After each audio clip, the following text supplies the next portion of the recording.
My fiancé sat across from me at our favorite coffee shop and said the words that would change everything.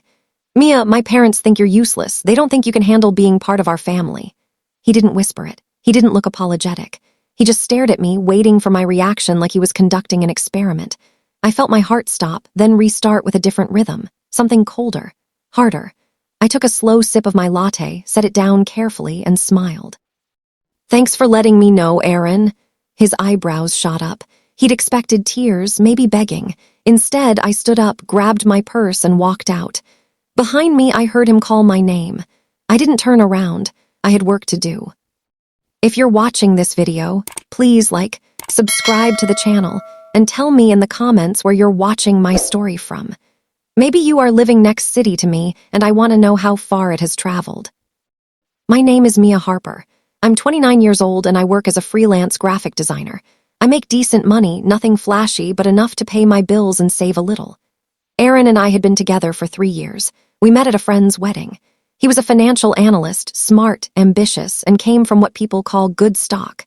His parents, Victor and Pamela, owned a successful investment firm. They had money, connections, and opinions about everything. From the first time I met them, I knew I didn't measure up. Pamela looked at my dress like it came from a thrift store. It did. Victor asked what I did, and when I said graphic design, he nodded slowly like I'd said professional napper. 3. For 3 years, I tried. I showed up to family dinners. I smiled through Pamela's comments about my hair, my clothes, my career. I listened to Victor talk about markets and portfolios like I was supposed to be impressed. Aaron always said they'd warm up to me. "They just need time," he'd say. But that morning at the coffee shop, I realized the truth. Aaron agreed with them. He thought I was useless too. He just hadn't had the guts to say it until now. That's what hurt the most.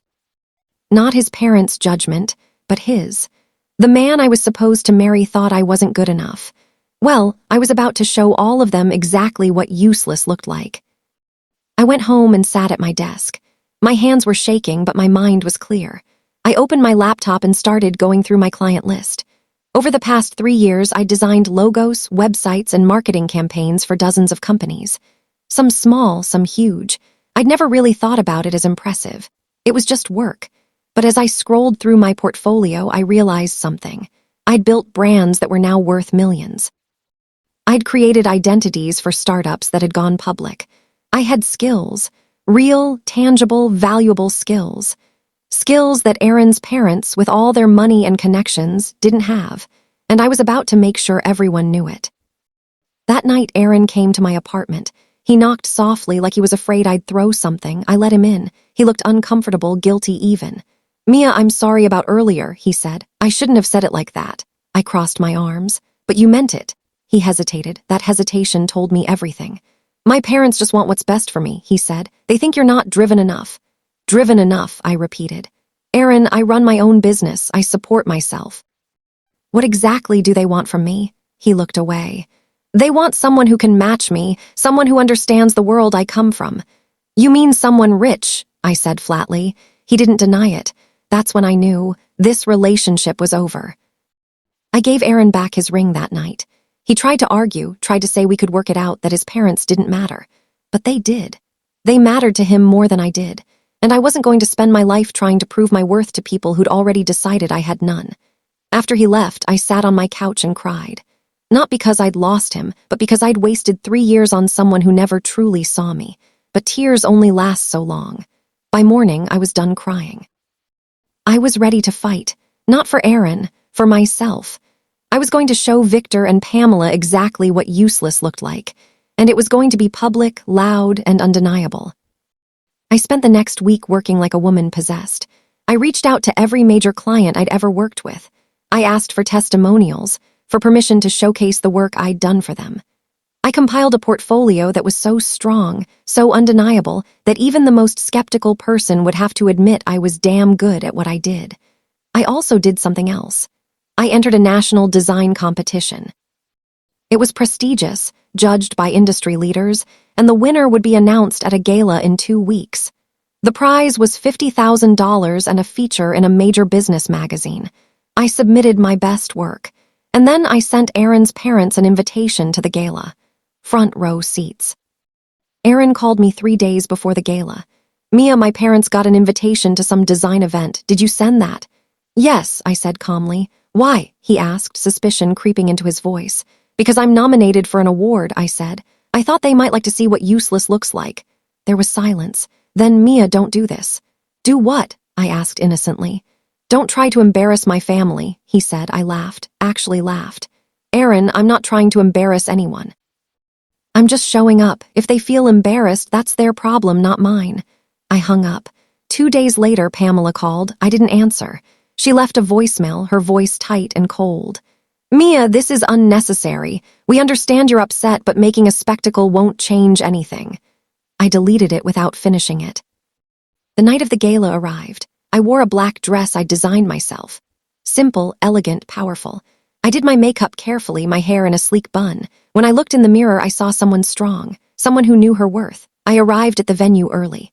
It was a massive ballroom, chandeliers hanging from the ceiling, tables draped in white cloth. Industry professionals mingled, champagne glasses in hand. I spotted Victor and Pamela near the front. Pamela wore pearls and a tight smile. Victor looked bored. They hadn't seen me yet. I took a deep breath and walked in. Heads turned. People I'd worked with greeted me warmly. A CEO I'd done branding for hugged me. Mia, you're going to win tonight. I can feel it. I smiled.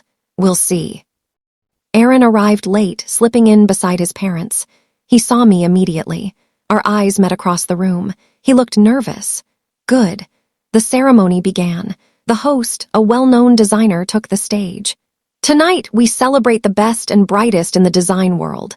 These individuals have shaped brands, transformed businesses, and created visual identities that define our culture. I sat in my seat, hands folded in my lap. My heart was pounding, but I kept my face calm. The host continued. Our finalists tonight represent innovation, creativity, and excellence. Let's meet them. One by one, they called names. Designers from major firms, people with degrees from fancy schools. And then they called mine. Mia Harper, freelance designer, known for her work with over 30 major brands. I stood. The applause was warm, real. I glanced at Victor and Pamela. They looked stunned. The host showed clips of my work on a massive screen. Logos I'd created, websites I'd designed, campaigns I'd built from scratch. Each one was tied to a company people recognized. A tech startup that had just gone public. A nonprofit that had tripled its donations. A restaurant chain that had expanded nationwide. The audience murmured appreciatively. I heard someone say, I didn't know she did that. Another voice, she's incredibly talented. I kept my eyes forward, but I felt the shift in the room. Respect, recognition, validation. When they finished my segment, the applause was louder. I sat down. Aaron was staring at me, mouth slightly open. Pamela's face was pale. Victor's expression was unreadable, but I could see the gears turning in his head. He was realizing he'd been wrong. The host announced the winner, and the award for design excellence goes to Mia Harper. The room erupted. I stood, legs shaking, but I didn't let it show. I walked to the stage, accepted the trophy, and stepped up to the microphone. This was my moment, not just to win, but to speak. Thank you, I began. This award means everything to me, not because of the money or the recognition, but because it proves something I've always believed. Your worth isn't determined by where you come from or who your family is. It's determined by what you create, what you contribute, and how hard you're willing to work. I paused. The room was silent. I could see Victor and Pamela in the front row, frozen. I was once told I was useless, I continued, voice steady. That I didn't belong in certain circles because I didn't have the right background or the right connections. Tonight, I want to say to anyone who's ever been told they're not enough, prove them wrong. Publicly, loudly, undeniably. The applause was deafening. After the ceremony, people swarmed me. Business cards, congratulations, offers for collaborations. I smiled, thanked everyone, and kept my composure. But inside, I was screaming with joy. Aaron approached cautiously. Mia, that was incredible. Thanks, I said coolly. He looked down. I'm sorry, I should have believed in you. Yes, I said, you should have. He opened his mouth to say more, but I walked away. I didn't owe him anything, not forgiveness, not another chance, nothing. Victor and Pamela were standing near the exit. I walked right up to them. Pamela's lips pressed into a thin line. Victor cleared his throat. Congratulations, Mia, he said stiffly. Thank you, I replied. I just wanted to make sure you saw what useless looks like." Pamela flinched. Victor's jaw tightened, but neither of them said a word. They couldn't, because they knew they'd underestimated me. They knew they'd judged me without knowing anything about what I was capable of. And now they knew the truth. I wasn't useless. I was exceptional. I turned and walked away, head high, trophy in hand. Behind me, I heard Pamela whisper something to Victor. I didn't care what she said. I didn't need their approval anymore. I had my own. The next morning, my phone exploded. The award was covered in industry blogs. My name was trending on design forums. Companies reached out asking to work with me. One offered me a 6-figure contract. I accepted.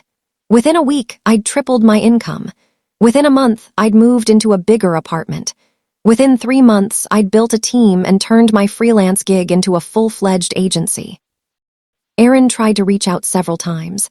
Texts, calls, even flowers. I ignored all of it. He finally showed up at my office one afternoon. My assistant tried to stop him, but he pushed past.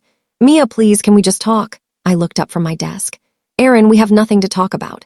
"I made a mistake," he said desperately.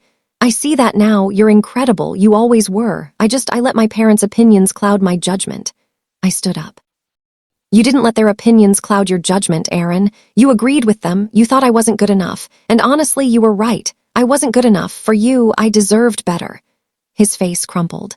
"Mia, please leave," I said firmly. He stared at me for a long moment, then turned and walked out. I never saw him again. Victor called me a few weeks later. I almost didn't answer, but curiosity got the better of me. "Mia," he said, voice measured. "I wanted to apologize." I waited. "I judged you unfairly," he continued. "I didn't see your potential. I was wrong." "Yes," I said, "you were." He paused. "I'd like to make it up to you. I have connections. I could help your business grow even more." I smiled, even though he couldn't see me. "Victor, I don't need your help. I never did. I just needed you to get out of my way." I hung up. It felt good, better than I'd imagined, because it wasn't about revenge anymore. It was about knowing my worth and refusing to let anyone diminish it ever again. Pamela sent me a handwritten letter a month later. It was long, filled with apologies and regrets. She wrote about how she'd been raised to value status over character and how she realized too late that she'd passed that toxicity to Aaron. She ended by saying she hoped I could forgive her someday. I read it once. Then I put it in a drawer. Maybe someday I'd forgive her, but not today. Today I was too busy building the life I deserved, the life I'd fought for. The life that proved, once and for all, that I was never useless. I was unstoppable. My agency grew rapidly. Within a year, we had clients across the country. I hired talented designers, many of them women who'd been underestimated like me. I mentored them, encouraged them, and gave them opportunities they'd been denied elsewhere. We became known not just for great design, but for empowering others. I started speaking at conferences, sharing my story, telling young designers, especially women, that their worth wasn't tied to anyone's approval, that they could build something from nothing. That useless was just a word people used when they were afraid of your potential. After one talk, a young woman approached me in tears. "Thank you," she said. "I needed to hear that. My family thinks I'm wasting my time with art." I hugged her. "You're not wasting anything. You're investing in yourself. Keep going." She nodded, wiping her eyes. Moments like that reminded me why I'd fought so hard. Not just for me, for everyone who'd ever been told they weren't enough. For everyone who needed to see that success was possible, even when the odds were stacked against you. 2 years after the gala, I was featured on the cover of a major business magazine. The headline read, "From Freelancer to Empire, How Mia Harper Built a Design Powerhouse." The article detailed my journey, my struggles, and my success. It mentioned Aaron's parents briefly, how they doubted me.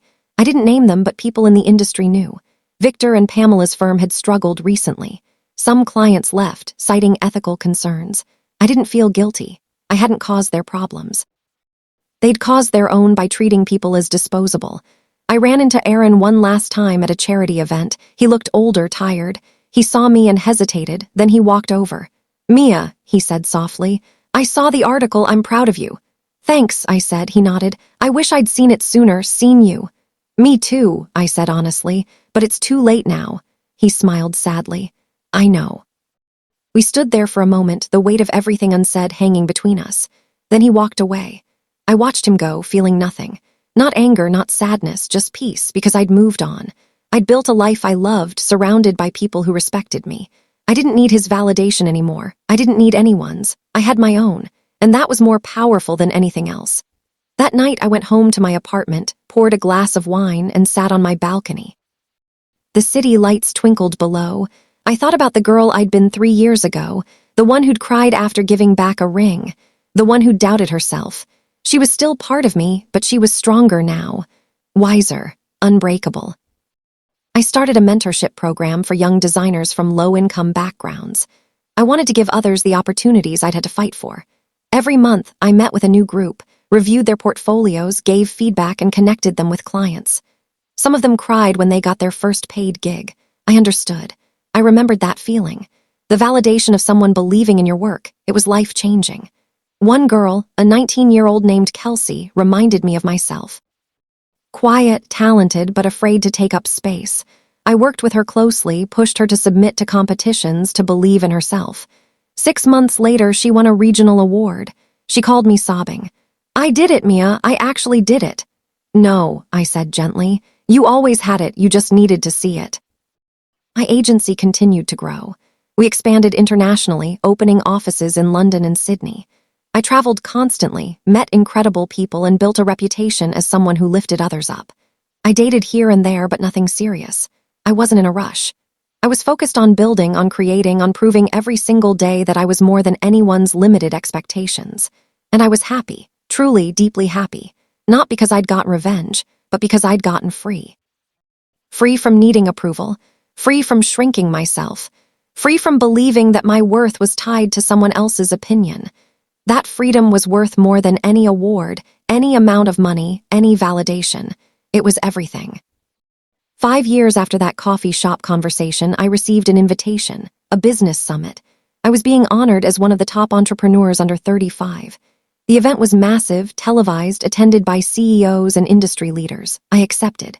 The night of the summit, I wore red, bold, unapologetic, powerful. I walked the red carpet, cameras flashing. Reporters asked about my success. "What's your secret?" one asked. I smiled. I stopped waiting for permission to be great. The audience loved it. Inside, I sat at a table with other honorees. We shared stories, laughed, celebrated each other. And then, during the program, I saw them. Victor and Pamela. They were seated in the back, guests of another honoree. They saw me too. Our eyes met. I didn't look away. I held their gaze, calm and steady. Then I smiled. Not a cruel smile, just a knowing one. A smile that said, "I told you so." After the ceremony, Victor approached me. Pamela stayed back, looking uncomfortable. "Mia," he said, "I just wanted to say you've done incredibly well. I'm impressed." "Thank you," I said simply. He hesitated. "I was wrong about you." "Yes," I agreed. "You were." He nodded slowly. "I hope there are no hard feelings." I considered that. "Victor, I don't have hard feelings. I just have a good memory. You taught me something important. You taught me that people will underestimate you.